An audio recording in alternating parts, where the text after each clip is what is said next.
한 주간 동안 삶의 현장에서 하나님의 은혜와 또 인도하심과 보호하심 속에 있다가 오늘 주일날 하나님께 예배드리는 우리 모든 성도들 어디 있든지 간에 하나님께서 함께 하시고 성령의 은혜가 충만하여 어렵고 힘든 시대에 믿음으로 승리하는 우리 복 있는 성도들이 되시기를 주의 이름으로 축원합니다.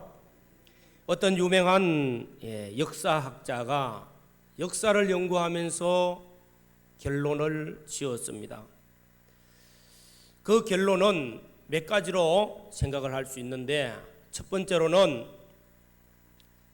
역사를 연구해 보니까 가정이나 또 국가가 쇠해지고 멸망하는 데에는 원인이 있었습니다. 그 원인은 교만과 또한 권세의 욕심이었습니다.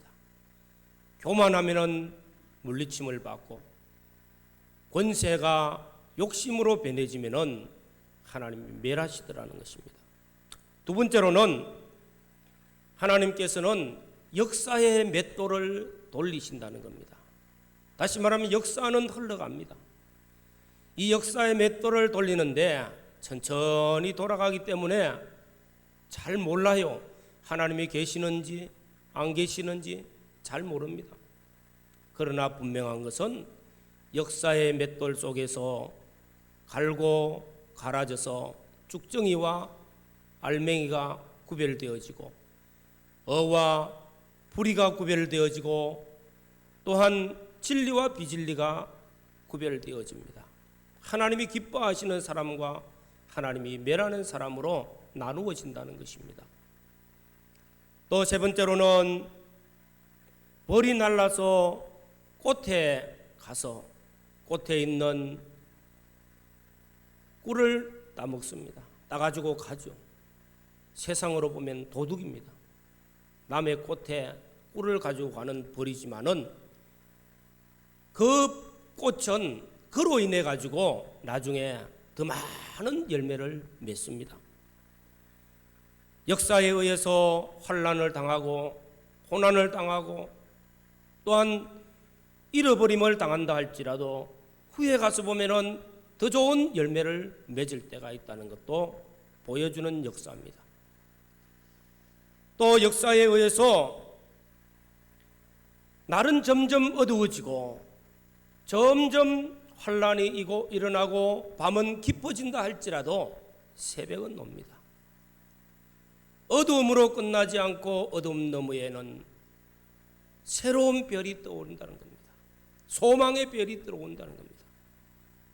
이 모든 것들은 다 역사입니다.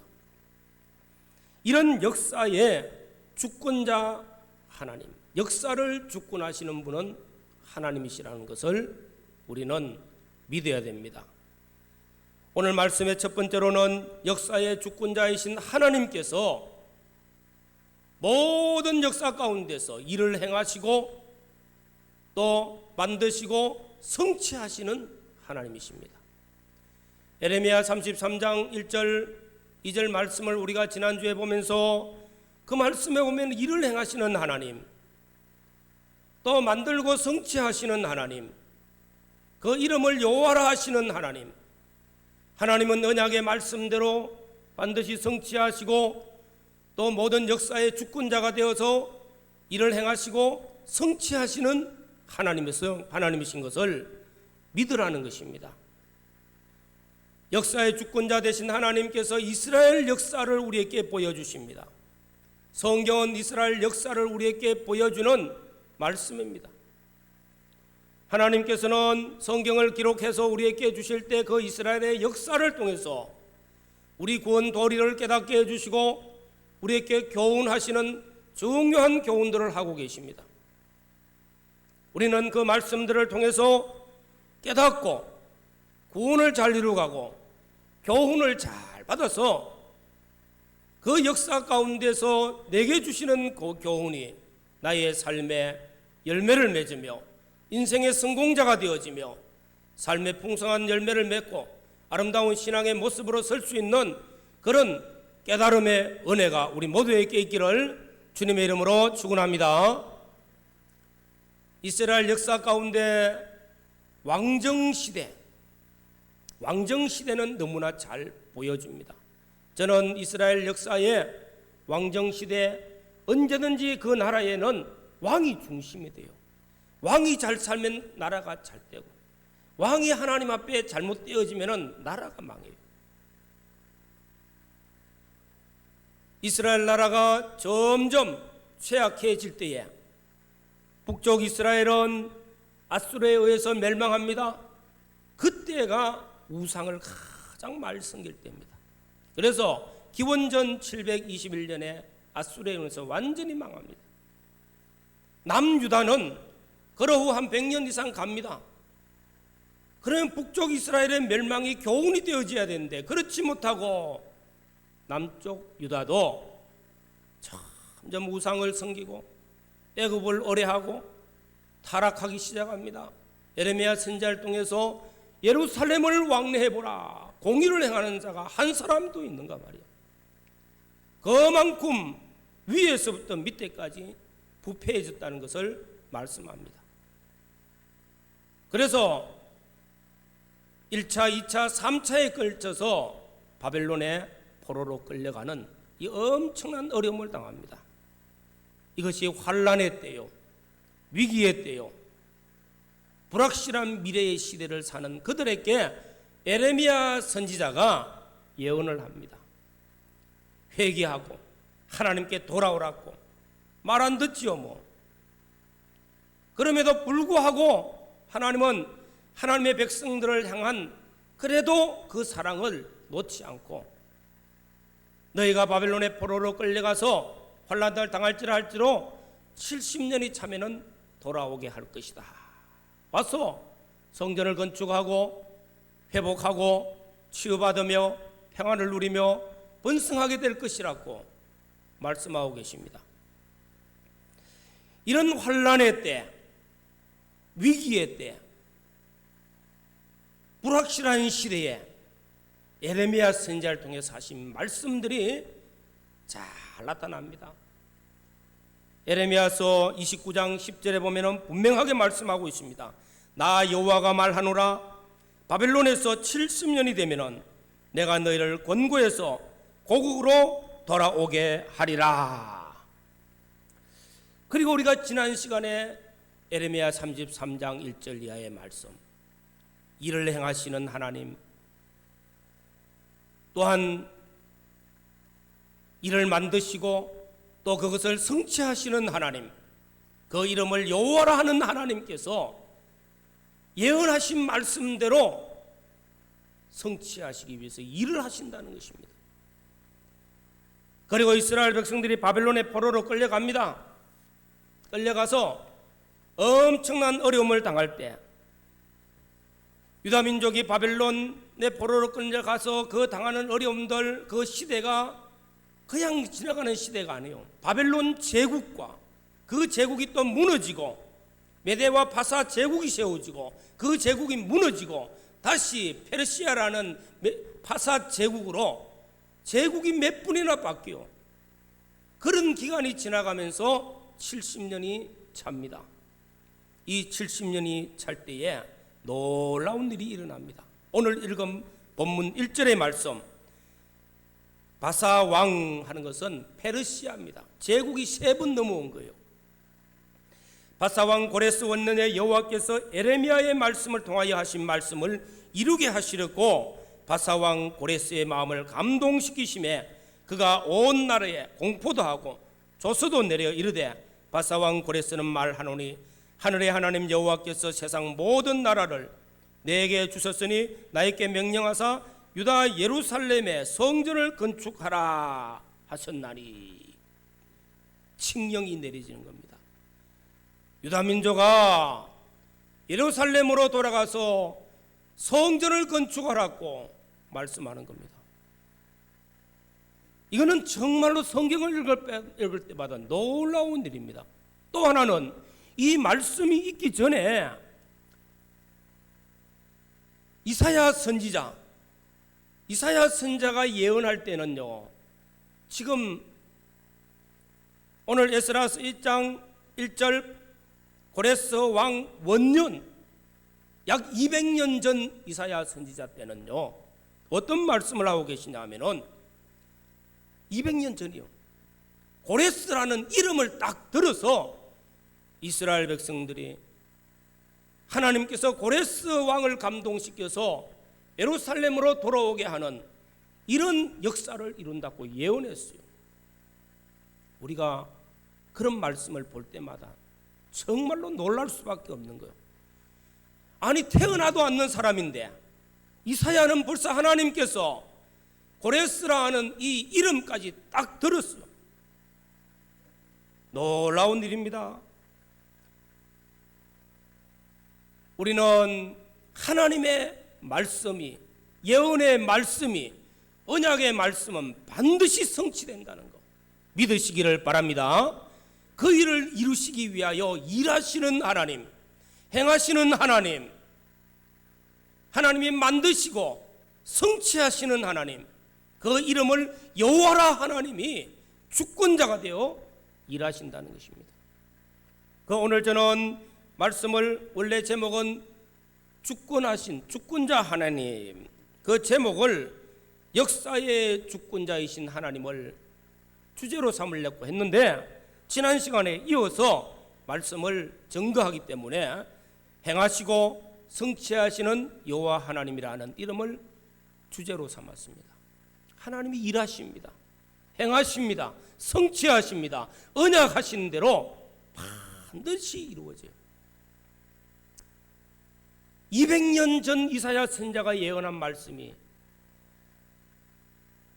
약 80년 전 90년 전 에레미야 선지자가 예언한 말씀이 이 유다 민족이 바벨론의 포로로 끌려가서 70년이 딱 차고 고레스 왕 원년이 딱 되어지니까 이스라엘 백성들 유다 민족을 향해서 예루살렘에 올라가서 성전을 건축하라고 말씀하는 겁니다. 이 얼마나 놀라운 일입니까?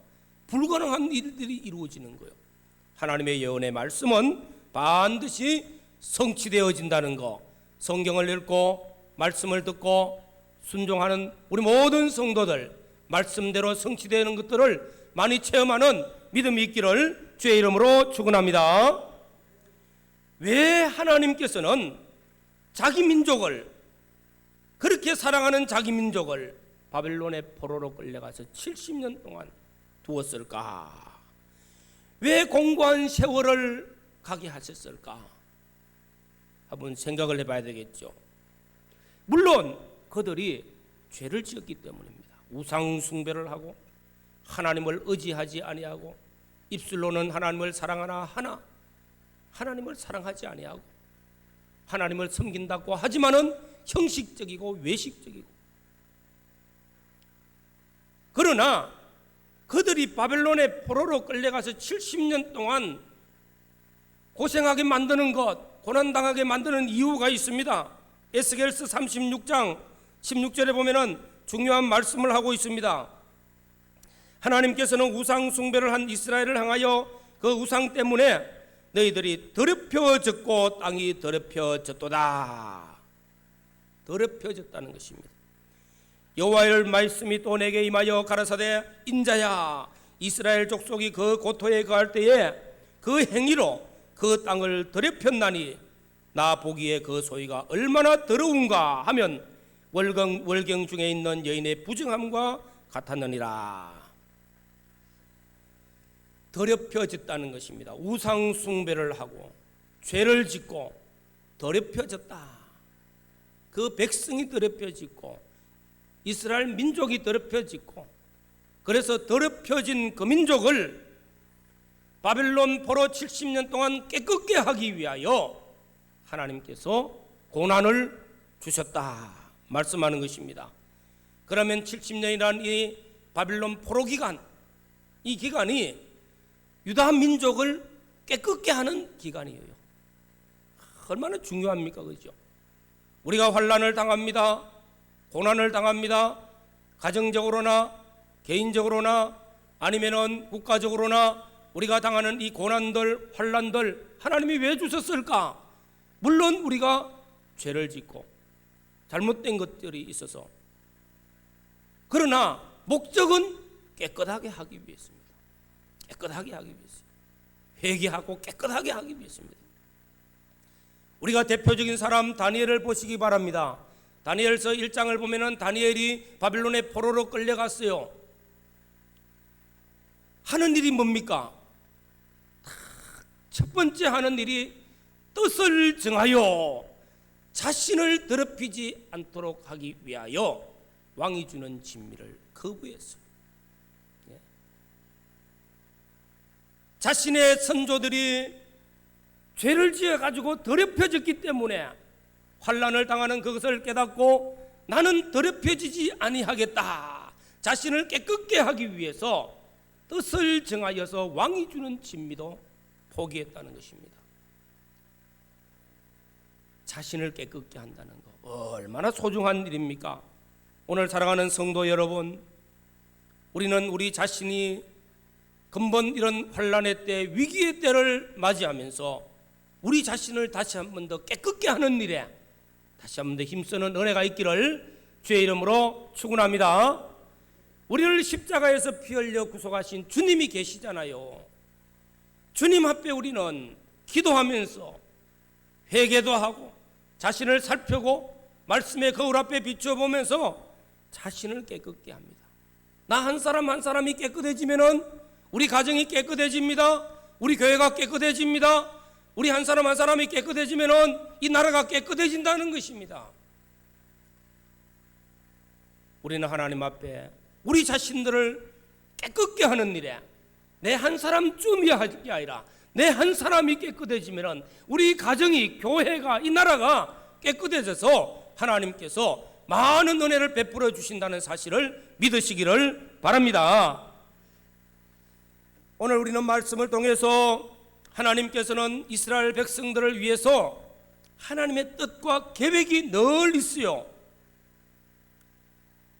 그 계획을 이루시기 위해서 하나님은 일을 하시는데 자신을 깨끗하게 한 사람들을 붙드시고 하나님께서는 일을 하고 싶은 겁니다. 복을 주고 싶은 거예요. 그래서 오늘 두 번째 말씀은 고레스의 마음을 감동시키신 하나님. 하나님은 감동을 통해서 일을 합니다. 강제로 일 안 해요. 어떻게? 하나님이 감동시키는 사람을 붙들고 일을 합니다. 먼저는 하나님께서는 하나님의 뜻을 성취시키기 위해서 고레스라 하는 이 이방 나라의 왕, 대단한 왕입니다. 이 나라의 왕을 하나님이 감동시켰어요. 오늘 말씀은 얼마나 소중한 말씀인지 모릅니다. 바사 왕 고레스의 마음을 감동시키시며 그가 하나님의 감동을 받으니까 유다 민족들은 예루살렘에 올라가서 성전을 건축하라. 그리고 난 다음에는 느부갓네살 왕 때에 빼앗아왔던 성전 기구들, 성전 안에 있는 검은 이런 기구들을 다 내어주고 가져가라는 겁니다. 그건 누가 합니까? 고레스의 마음을 감동시키신 하나님께서 하나님의 뜻을 이루기 위해서 하나님이 예언하신 말씀대로, 예레미야 선지자를 통해서 예언하신 말씀대로 성취시키기 위해서 하나님께서 이방 나라의 왕을 감동시켰다는 것입니다. 이 놀라운 일입니다. 오늘 1절 말씀 여러분 잘 보시기 바랍니다. 바사 왕 고레스 원년에 여호와께서 예레미야의 입을 통하여 하신 말씀을 이루게 하시렸고 바빌론 포로 기간이 70년. 예레미야가 이 예언을 하신 말씀은 그 이전입니다. 그러니까 70년이 아니라 80년, 90년 전에 예언하신 말씀을 이루기 위하여, 말씀하신 말씀을 성취시키기 위하여 하나님이 일을 하시고 행하셔서 때가 딱 되니까 고레스의 마음을 감동시키는 겁니다. 그래서 결국은 하나님께서 어떻게 보면은 고레스라는 사람을 왕으로 세운 이유가 여기 있는 것이요. 고레스가 왕이 되었습니까? 하나님이 붙들고 쓰시기 위해서, 이스라엘 민족을 위해서. 그 당시에 파사 제국, 페르시아 제국 하면 엄청난 큰 제국입니다. 말도 못해요. 그 영토가 얼마나 넓은지. 그런데 그런 나라의 제국이 조그마한 유다 민족, 그 민족을 향해서 뭐 하려고 성전기구도 내어주고 재물도 주고 일꾼도 보내어서 성전 건축하라고 왜 그럽니까? 하나님의 뜻, 예레미야를 통해서 예언한 말씀을 이루게 하시려고 때가 되어 하나님께서 이스라엘 민족, 그 민족이 깨끗해졌다는 것입니다. 이제는 쓰시고자 하시는 사람을 붙들고 쓰시기 위해서 먼저는 고레스의 마음을 감동시켰습니다. 또 5절에 보시면은 이에 유다와 베냐민 족장과 제사장들과 레위 사람들과 그 마음이 하나님께 감동을 받고 올라가서 하나님의 감동을 받은 사람들을 이제는 예루살렘으로 보내서 성전을 건축하게 하는 겁니다. 하나님의 감동을 받은 사람들. 오늘 사랑하는 성도 여러분, 우리가 하나님 앞에 감동받은 사람들이 되시기를 주의 이름으로 축원합니다. 하나님이 나를 감동시키는 사람요. 70년 동안 바빌론에 포로로 끌려가서 노동을 하고, 에스겔서 1장을 보시면요, 아침에 노동장으로 끌려가서 노동하고 저녁에 해질 때 들어올 때, 그때 에스겔은 하나님께 갈대 숲에서 하나님 앞에 기도했어요. 하나님이 이 민족을 위해서요, 하나님이 이 환난을 위해서, 이스라엘 민족이 구원받기를 위해서 기도했어요. 그럴 때 하나님이 에스겔을 통해서 일을 하실 때 환상을 보여주시면서 이스라엘 민족에게 보여줬어요. 북방에서부터 불러오는 그 깜깜한 흑암 구름들, 이스라엘 민족에 아무 소망이 없는 것 보이는데 그 가운데 흑암 속에 비춰지는 그 한 줄기 빛을 들여다보니까 하나님이 하시는 역사가 보여지는 겁니다. 아무리 깜깜해도, 아무리 역사가, 이 세상 역사가 환난이고 어렵다 할지라도 그 빛 속에는, 그 속에는 하나님이 우리를 향하신 계획들이 있는 줄로 믿습니다. 누가요?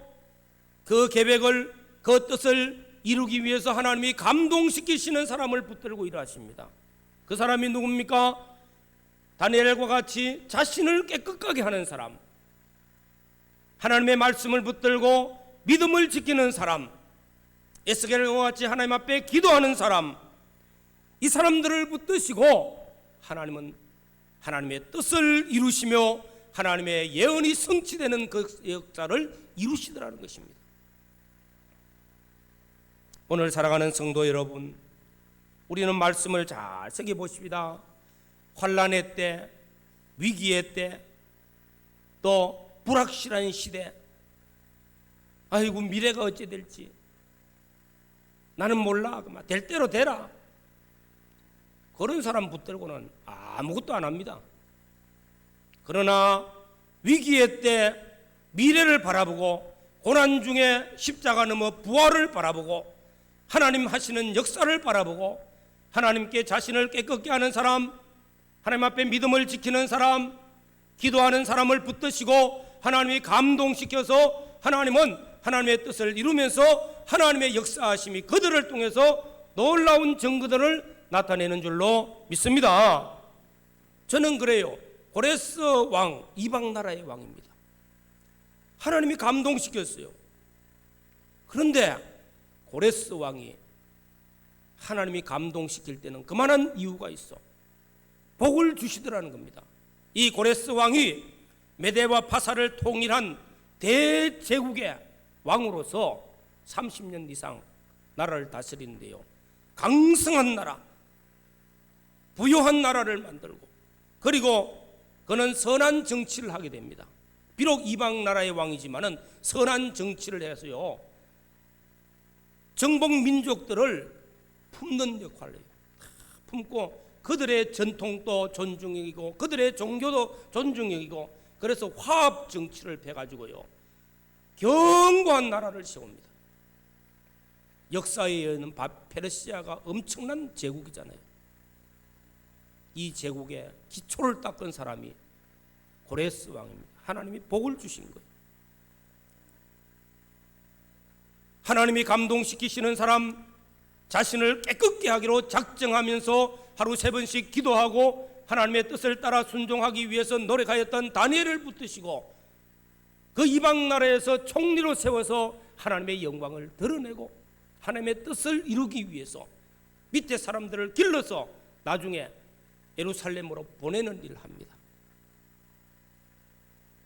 각처에 흩어져 있는 유다 민족들 가운데에서는 하나님의 감동받은 사람들이 차원에서 예물을 드리고 성전을 건축하기 위해서 예루살렘을 향하는 그 발걸음을 보십시오. 얼마나 기쁠까요? 사랑하는 성도 여러분, 오늘 우리는 코로나19라 하는 이 환난의 때, 위기의 때, 언제 끝날지 하는 이런 불확실한 시대를 산다 할지라도 분명한 것은 어둠이 지나가면 다시 새벽이 옵니다. 소망의 미래가 우리에게 올 줄로 믿습니다. 그때 하나님의 뜻을 이루고 하나님의 영광을 드러내고 하나님이 귀하게 쓰시는 사람은 하나님 앞에 감동받는 사람이 되어져야 될 줄로 믿습니다. 하나님이 나를 감동시키는 사람이 되기 위하여 먼저는 자신을 깨끗게 하고 믿음의 그릇을 키우고 기도의 삶을 통해서 하나님과 영적 교제를 잘 나누는 사람이 되어지면은 여호와 이래로 예비하신 복이 반드시 우리에게 다가오게 될 줄로 믿습니다. 이 시대에 우리 하나님 앞에 우리 자신들을 아름답게 가꾸어 갑시다. 주님 쓰시기에 합당한 성도들이 되어지고 가정이 되어지고 우리 교회가 되어져서 이 시대가 환난의 때가 지나갈 때 하나님 앞에 더 크게 더 복되게 쓰임받는 복된 성도들이 되시기를 주님의 이름으로 축원합니다. 통성으로 기도드리겠습니다. 오늘 먼저는 코로나19 어서 속히 종식되게 해달라고 기도하시고 또 코로나19에 인해서 건강하게 지켜달라고 기도하시고 어려움 당하는 우리 형제와 우리 이웃들이 치유와 회복이 있게 해달라고 첫 번째 기도 제목 하나님 앞에 주셨습니다. 이 기도 가지고 코로나19가 속히 종식되어서 치유와 회복이 잘 이루어지게 해달라고 기도하시기 바랍니다. 주님 감사합니다. 오늘